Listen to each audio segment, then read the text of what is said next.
வணக்கம். நான் உங்கள் முத்துக்குமரன் இன்னைக்கு பேசுகிறேன். இன்றைக்கி முக்கியமானது என்ன அப்படின்னா எப்போவுமே சொல்லப்படக்கூடிய ஒரு செய்தி என்னென்னா, இன்றைய செய்தி நாளைய வரலாறுன்னு சொல்லுவாங்க இல்லையா?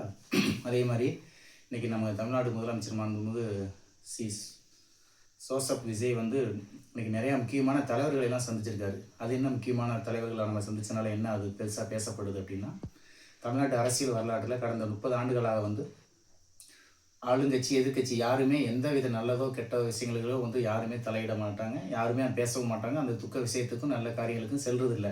ஆனால் இன்றைக்கி மாண்புமிகு தளபதி விஜய் அவர்கள் இன்றைக்கி அது காலையிலேருந்து தன்னுடைய சட்டசபையில் நம்முடைய எம்எல்ஏ பதவியேற்ற பிறகு முதல் முறை அப்படியே நம்ம முன்னாள் முதலமைச்சர் திராவிட முன்னேற்ற கழக தலைவர் நம்முடைய இவரை சந்திச்சிருந்தார், மு.க. ஸ்டாலின் அவர்களை சந்தித்து அவர்கிட்ட எதிர்கட்சியாக இருந்தாலும் அரசியல் என்ன தான் மாறுபாட்டு கருத்து இருந்தாலும் அவர் அவர் நட்புணர்வோடு போய் முதலமைச்சர் போய் சந்தித்தார். அவரோட சேர்ந்து துணை முதலமைச்சர், முன்னாள் துணை முதலமைச்சர் உதயநிதி எல்லாருமே அதில் கலந்துக்கிட்டு இருந்தாங்க. அதோடு மட்டும் இல்லாமல் அதோட எப்போவுமே அரசியலில் பரபரப்பாக பேசக்கூடிய மறுமலர்ச்சி திராவிட முன்னேற்ற கழகத்தினுடைய தலைவர் ஐயா வைகோவையும் போய் சந்திச்சிருந்தார்.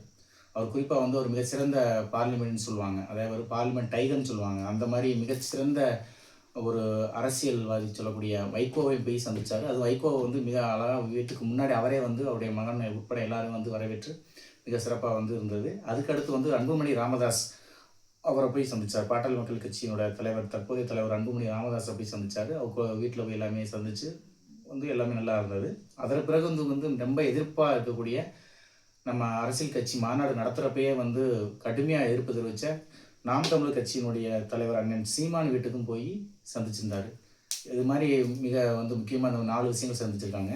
இது என்ன அரசியலில் மிக முக்கியமாக பார்க்கப்படுது அப்படின்னா, இன்றைய காலகட்டத்தில் அரசியல் மாண்புங்கிறது ரொம்ப குறைஞ்சிக்கிட்டு இருக்குது. தனிநபர் தாக்குதலோ மற்றபடி ஒரு சுயலாபத்துக்காக அரசியல் வர்றது, இந்த மாதிரி பொது நலத்தை தாண்டி ஒரு குறிப்பிட்ட வட்டத்துக்குள்ளே அரசியல் செய்யக்கூடிய சூழ்நிலையில் விஜய் இன்றைக்கி அரசியலில் 2 ஆண்டுகளுக்குள்ளே கட்சி ஆரம்பித்து ஆட்சியை பிடிச்சி மிகப்பெரிய மாண்போடு கலந்துருக்காரு அப்படிங்கிறது மிகப்பெரிய இன்றைக்கி அரசியல் வட்டாரத்தில் பேசப்படுது.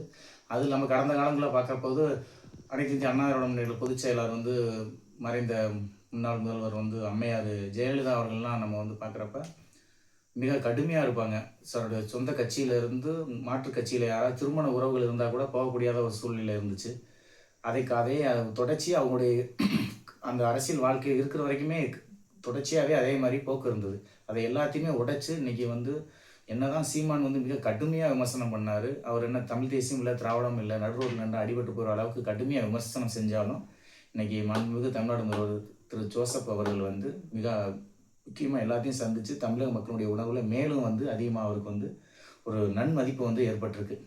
இதிலேருந்து நம்ம இளைஞர்கள் எல்லாருமே நம்ம இன்றைக்கி எப்படி ஒரு குடும்பத்திலேயே எவ்வளோ பிரச்சனை இருந்தாலும் ஒரு அன்போடு இருக்கணும், அரசியல் வேறு தனிநபர் பண்பு வேறு அப்படிங்கிறத நீங்கள் அழகாக இன்றைக்கி மாண்புமிகு விஜய் அவர்கள் நினைச்சிருக்காங்க. கண்டிப்பாக அவரை நம்ம பாராட்டியே ஆகணும். நன்றி, வணக்கம்.